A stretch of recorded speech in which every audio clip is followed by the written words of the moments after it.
Good morning, friends. Friends, chapter number 10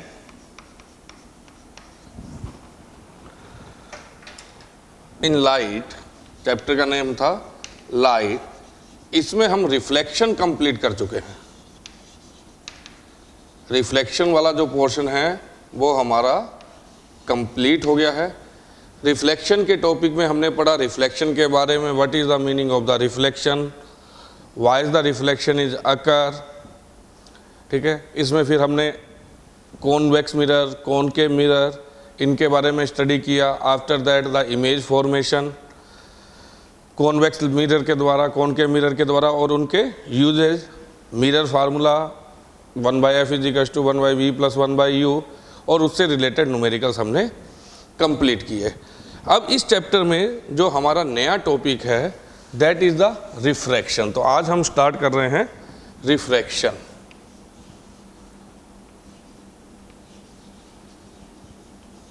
today we are going to start refraction. हम start करेंगे refraction. तो first of all समझो refraction का meaning क्या होता है.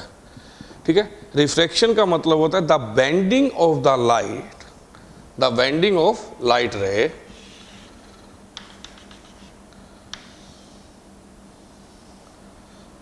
like that.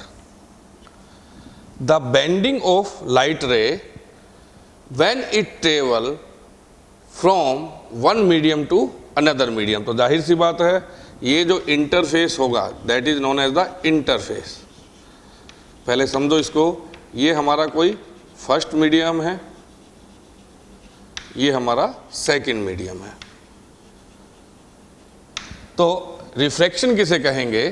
When the light ray are passing through a transmedium from one medium to another medium. When the light ray is passing through a transparent medium from one medium to another medium, this phenomena is known as refraction. इस phenomena को हम क्या कहते हैं? Refraction कहते हैं. कहने का मतलब क्या हुआ? जब लाइट रे एक मीडियम से दूसरे मीडियम में इंटर करती है, जब लाइट रे एक मीडियम से दूसरे मीडियम में इंटर करती है तो वो क्या हो जाती है? अपने एक्चुअल पाथ से डेविएट हो जाती है. वो अपने एक्चुअल पाथ से क्या हो जाती है? डेविएट हो जाती है. अगर इस डायग्राम को तुम देखो, अगर ये रे सीधा, अगर ये मीडियम नहीं होता, अगर ये मीडियम चेंज नहीं होता तो दिस रे इज गोइंग लाइक दैट. ये इस प्रकार से ट्रेवल करती, बट ये क्या हुई? अपने पाथ से डेविएट हो गई. तो ये लाइट रे का डेविएशन होना from there path, when the light ray goes from one medium to another medium, this phenomena is known as the refraction. तो ये तो आपकी रिफ्रैक्शन की डेफिनेशन बनेगी. तो लिखते हैं रिफ्रैक्शन की definition.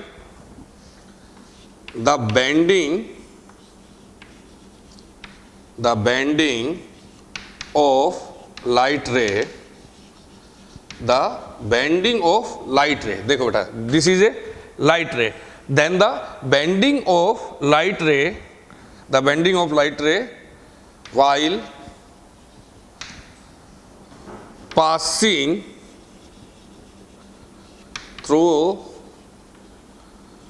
from one medium to another medium, या सेकेंड मीडियम लिख लो या अनदर मीडियम लिख लो.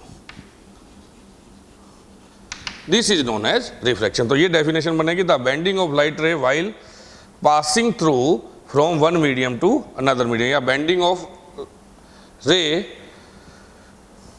Light ray when passing through from one medium to another medium.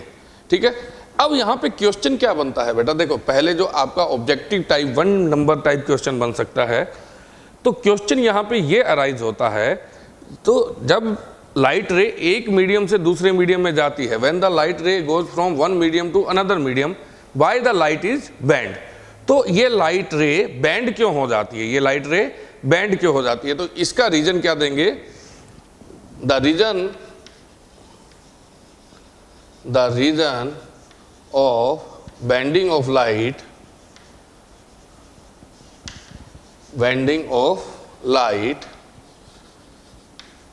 is that the ray have different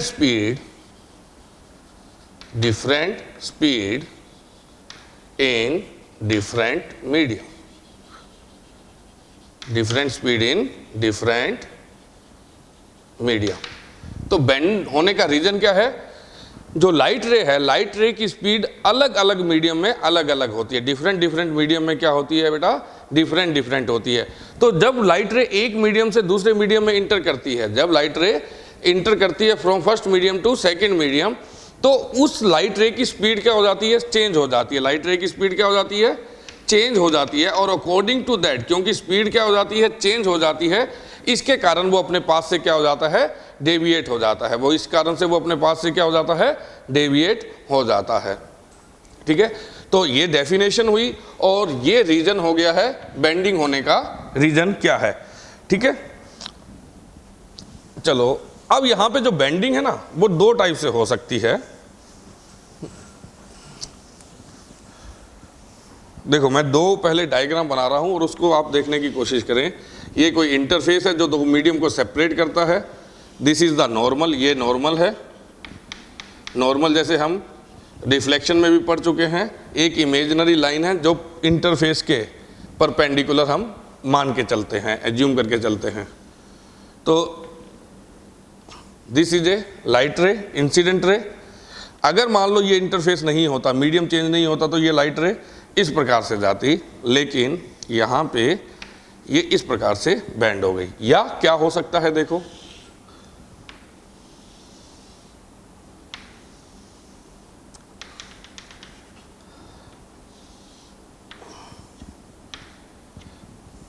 ये चीज, ठीक है, ये first medium, this is second medium. ये first medium, this is second medium. अब देखो हो क्या रहा है। पहले में जब लाइट रे एक मीडियम से दूसरे मीडियम में इंटर करती है, that is bend towards the normal. Light रे बेंड हो रही है किस तरफ? Towards the normal. अब ये सोचो ऐसा हो क्यों रहा है? इसका रीजन क्या है? यहां पे जो फर्स्ट मीडियम में लाइट की स्पीड है, लाइट की स्पीड को मैं मान लेता हूं VL, ठीक है, फर्स्ट मीडियम में, तो इसको हम नाम देते हैं VL1। और यहां पे जो लाइट की स्पीड होगी इसको नाम देते हैं अपने VL2। ठीक है, तो VL1 is greater then VL2। कहने का मीनिंग क्या हुआ? फर्स्ट मीडियम में जो लाइट की स्पीड है that is greater then the second medium. या इसको मैं और सिंपल वक्त में कहूं, ये हम मान के चलते हैं रेयर मीडियम और ये मीडियम हम मान के चलते हैं डेंसर मीडियम। तो when the light ray goes from rare medium to denser medium, when the light ray goes from rare medium to denser medium, rare medium to denser medium, it bend towards the normal।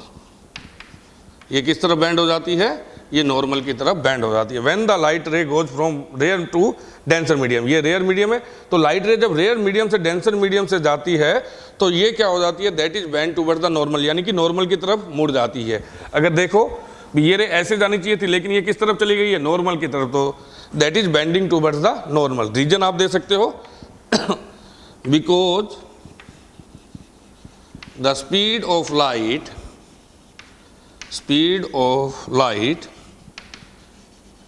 Is decreased. जो speed है light की second medium में क्या हो गई है? Decrease हो गई है। अब यहां पे जाएं, ये मान लेते हैं अपने डेंसर मीडियम और इसको हम एज्यूम कर लेते हैं रेयर मीडियम। ठीक है, तो अब क्या बनेगा? When the light ray goes from denser medium to rarer medium, when the light ray, बस ऐसे ही लिखेंगे, when the light ray goes from denser to rarer, यहां पे क्या लिखोगे? Denser to rarer, it move away from the normal, it is move away from the normal. ये normal से क्या हो जाती है? दूर हो जाती है। ये नॉर्मल से क्या हो जाती है? दूर हो जाती है।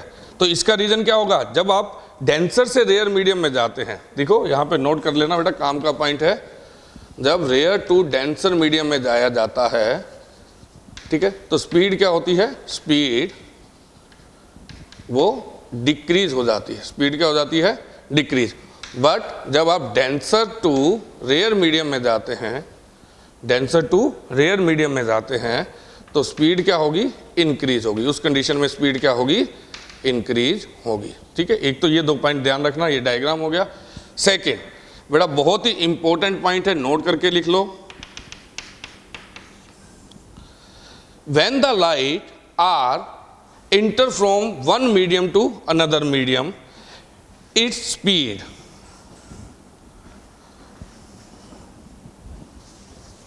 बहुत ही इंपॉर्टेंट पॉइंट है बेटा, अच्छे से लिख लेना।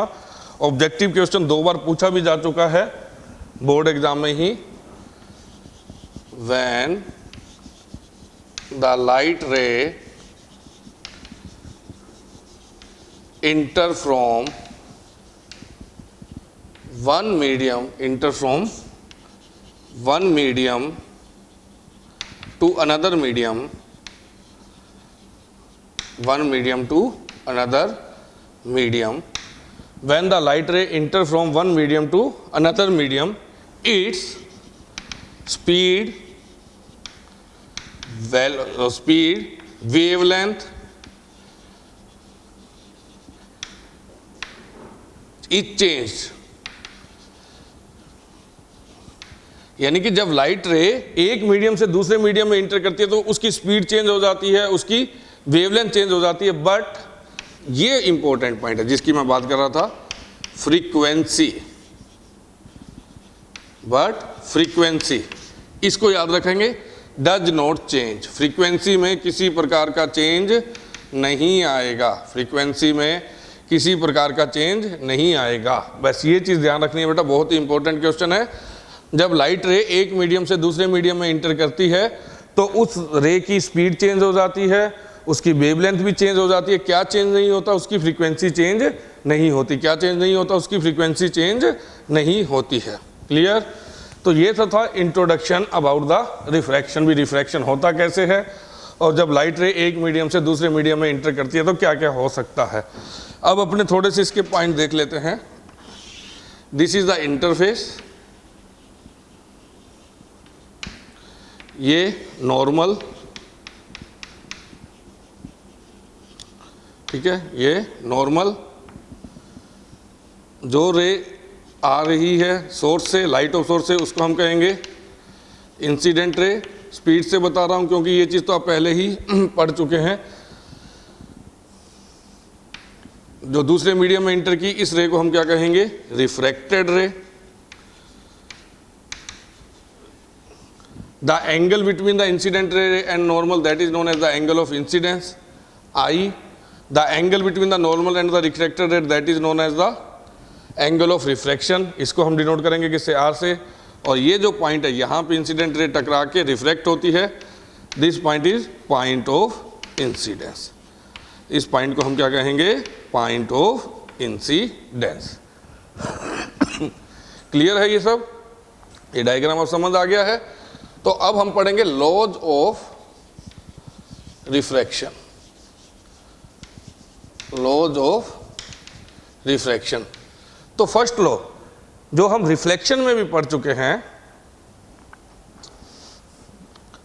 Incident ray, normal and the refracted ray at the point of incidence must be lie in the same plane, must be lie in the same plane. ठीक है, ये सेम वही लॉ है जो हमने रिफ्लेक्शन में पढ़ा था। इंसिडेंट रे, रिफ्रैक्टेड रे and normal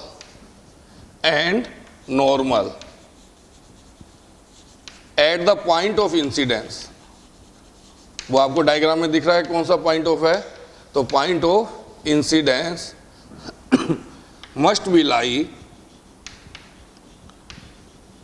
in same plane, must be lie in the same plane. तो पहला लॉ तो नॉर्मल है, लेकिन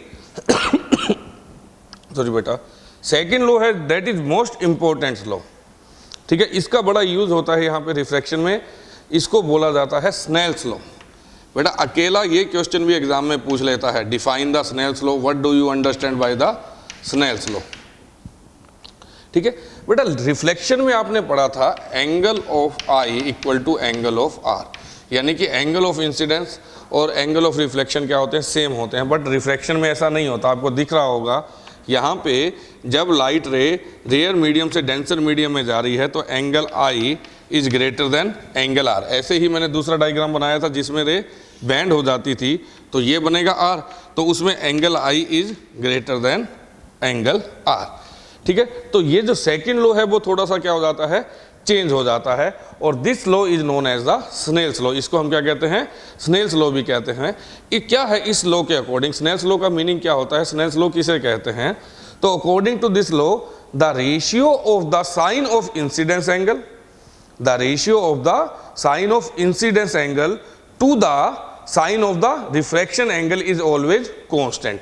कहने का मतलब क्या हुआ, जो हमारे पास इंसिडेंस एंगल है आई, जो हमारे पास इंसिडेंस एंगल है आई, इसका अगर मैं साइन लेता हूं, साइन फंक्शन लेता हूं, और जो मेरे पास रिफ्रैक्शन एंगल है इसका मैं साइन फंक्शन लेता हूं, तो इन दोनों का रेशियो हमेशा क्या रहता है, कांस्टेंट रहता है। इन दोनों का रेशियो हमेशा क्या रहता है, कांस्टेंट रहता है। तो क्या बनेगा, the ratio of the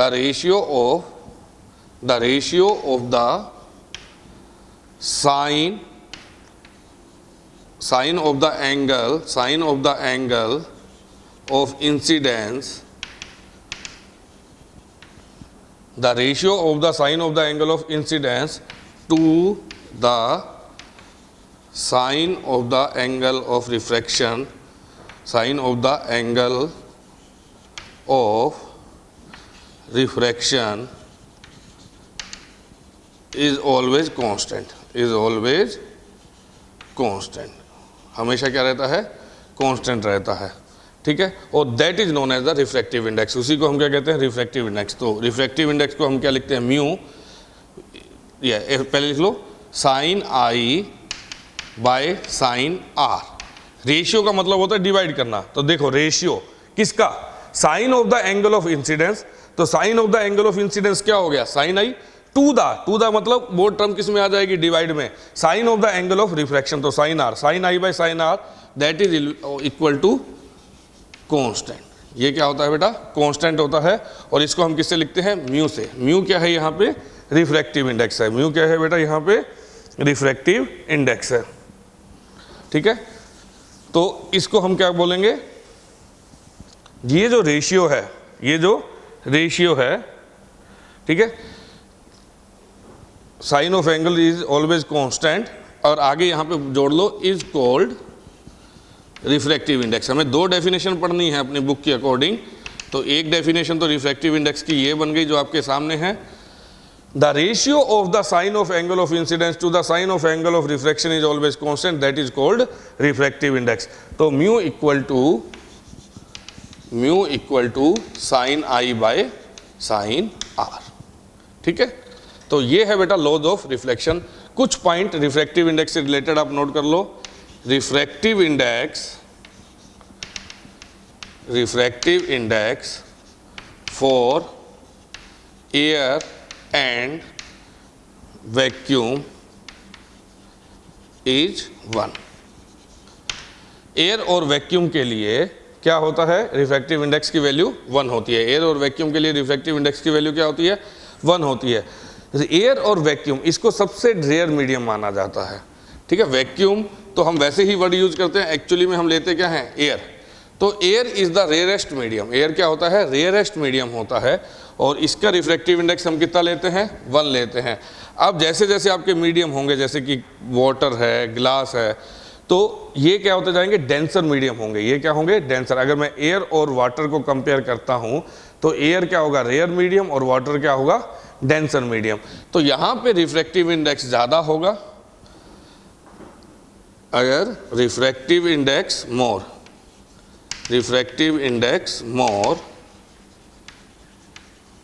speed is